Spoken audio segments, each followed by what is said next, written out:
Welcome to Penrose Learning, where we make understanding easy. You start with essentials. Make sure you're signed into an administrator account and save any open files. Next, inspect the cable or Wi-Fi adapter. A loose plug or amber router light can explain unidentified network.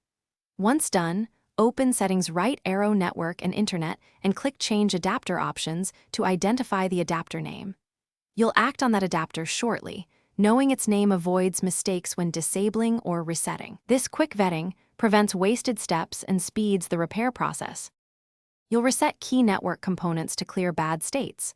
Open Device Manager and disable the adapter. Wait 5 seconds, then enable it. This forces hardware reinitialization.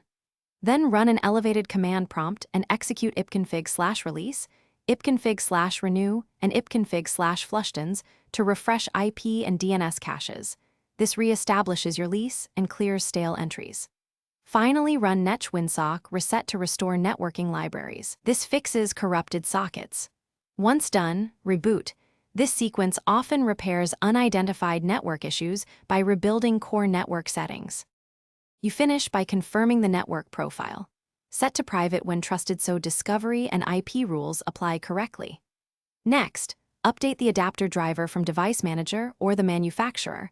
Outdated drivers commonly cause identification failures. If problems persist, use Settings Right Arrow Network and Internet Right Arrow Network Reset. This reinstalls adapters and restores defaults, but you'll need to reconnect Wi-Fi and reapply VPNs. One troubleshooting tip.